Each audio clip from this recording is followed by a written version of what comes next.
able to get more second chance points, and that'll come, but I think we did a really good job of that, and that's something we want to keep emphasizing. Alexis, what did you work on in the offseason to get better finishing around the rim? I think that paid off today.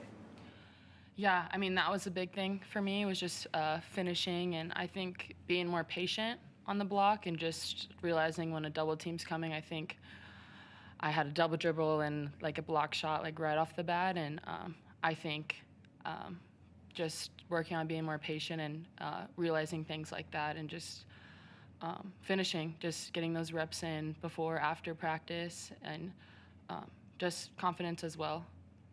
What do you guys tell your guards when their shots that are open are not falling? Keep shooting.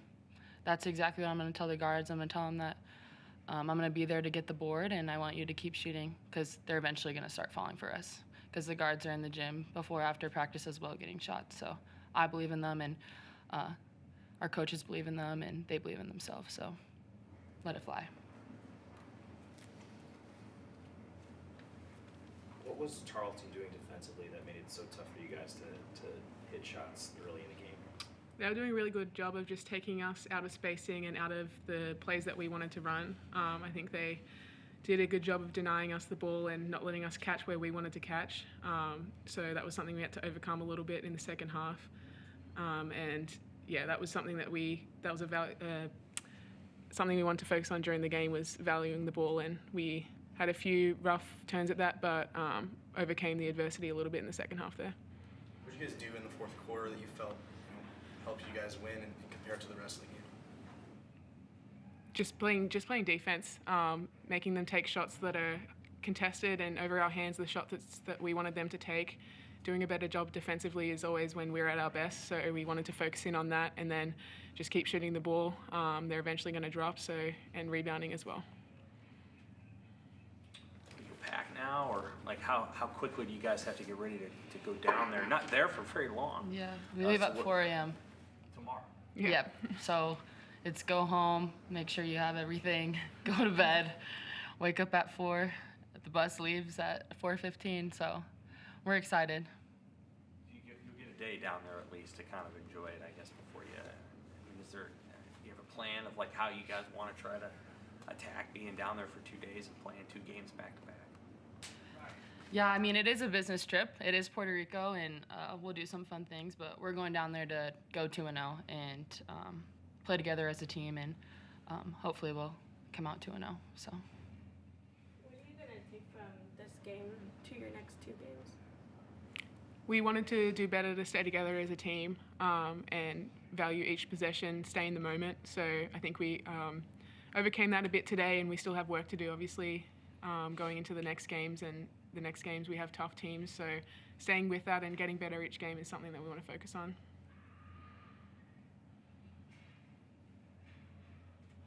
Anything else for Alexis and Iz? Okay. Thank you. Thank you very much. We'll close you in on. Pleased to come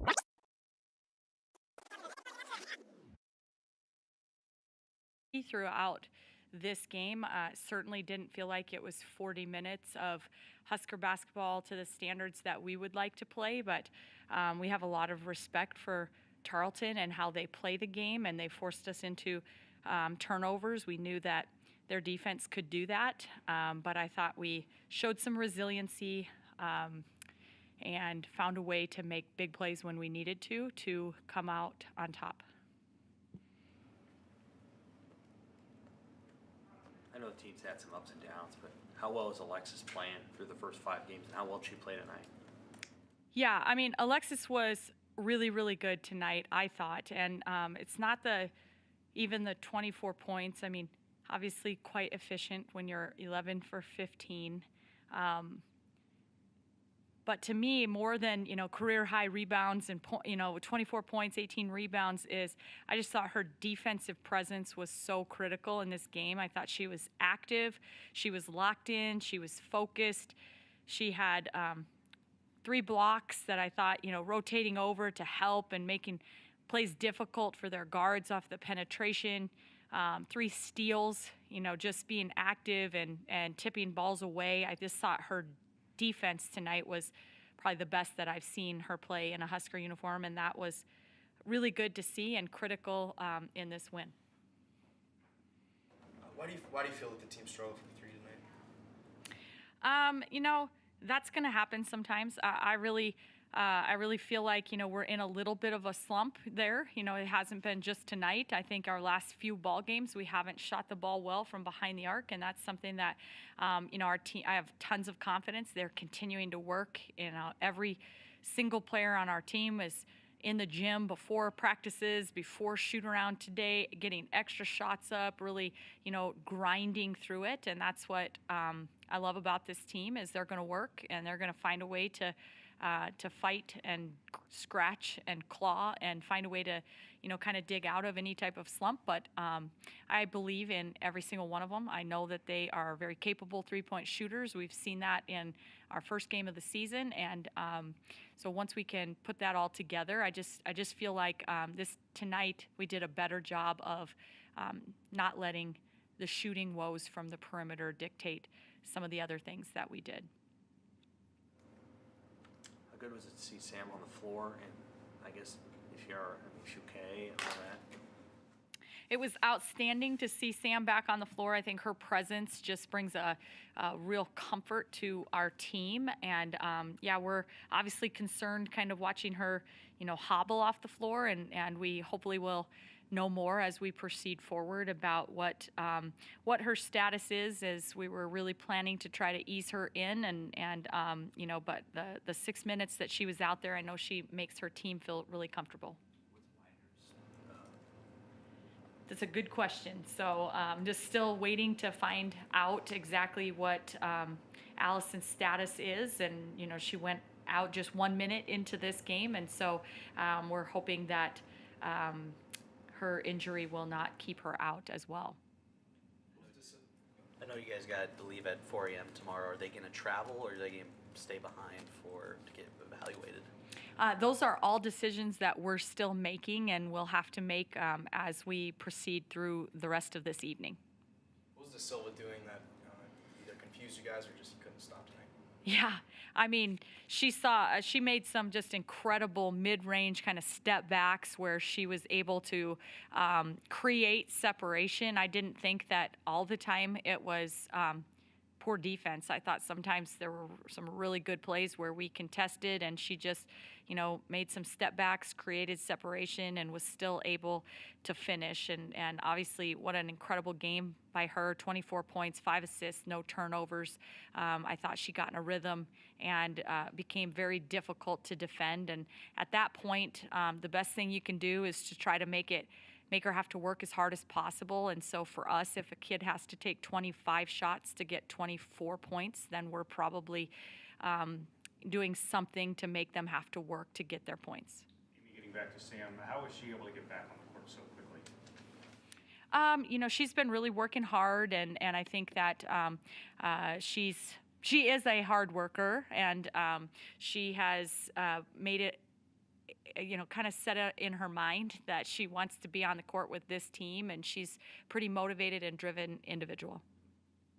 How do you, I guess, collect the team emotionally? You know, in the third quarter, you had 2 players leave with injury. The 18-point lead cut to 5. How do you just like regroup as a team at that point and pull through?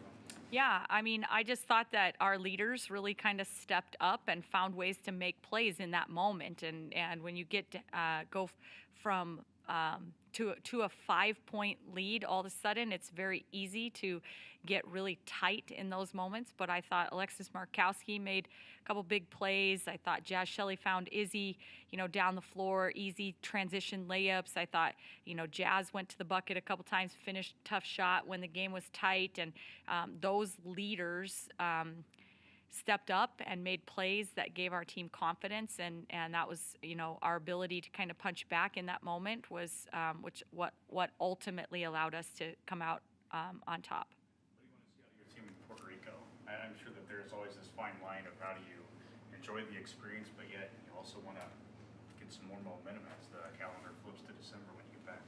Right. I mean, I am excited for this trip for this team. I think it provides an incredible opportunity for us to continue to bond and grow together and have that shared experience. But I really want to see our team get to a point where we're playing back up to Husker women's basketball standards. And I think our team feels like we have not done that in our last few ball games. And so we would really like to be able to see that shift in those couple of games. It's going to be some really good opportunities to play a couple good teams down there. So so using that opportunity to really work on becoming a better version of ourselves and putting together 40 minutes. Why Puerto Rico? How did you guys get linked up with that event? You know, we were actually scheduled to go to Puerto Rico 5 years ago, and there was a hurricane that kept us from doing that. The tournament we were scheduled in was moved to Florida, and we stayed stateside. And so this was something that we felt like would be just kind of a different and unique experience. But every time we're making a decision about one of these tournaments, the primary decision and factor is the games and how it's going to affect our schedule and our non-conference schedule. And we thought this tournament in Puerto Rico lined up the best for us to get quality opponents and to challenge ourselves in the non-conference, to prepare ourselves for what's coming. We have conference games, 2 of them coming up here in early December. So for us, that's what the ultimate deciding factor was. What area do you want to live up to your standard? Is there an area in particular? Yeah, I mean, obviously we would love to correct the perimeter shooting, but the biggest thing for me is 21 turnovers for us. That's not how we want to value the basketball. And then just some things execution-wise that we didn't do. We had plenty of possessions still where we had 4 people doing one thing and one doing another, and we've got to get on the same page. Shoving you around a little bit. Like, they're trying to be really physical with Jazz and other players. You just have to play through it. Yeah, absolutely. You've got to get tough and dig deep, and you've got to invite and want that physicality. And our team is more than capable of bucking up and handling teams that want to get physical with us. And so we've got to embrace that, want that, and find ways to continue to execute through it. The slow start and how you guys avoid that going forward, especially traveling down to Puerto Rico this week? Yeah, I mean, I think that we had watched Tarleton play against Vanderbilt, and we knew Vanderbilt had an advantage inside. So did we. We wanted paint touches. I thought Tarleton came in here with a game plan to really overhelp, double team, throw quick double teams from the weak side, and I thought we kind of just had tunnel vision on wanting to go right into the paint instead of reading that help defense and taking what it took us a little while to kind of figure out kind of what their game plan was and to try to adjust accordingly, and so that maybe led to a little bit of a slow start. Anything else for Coach Williams? Thanks, guys. Happy Thanksgiving to you all.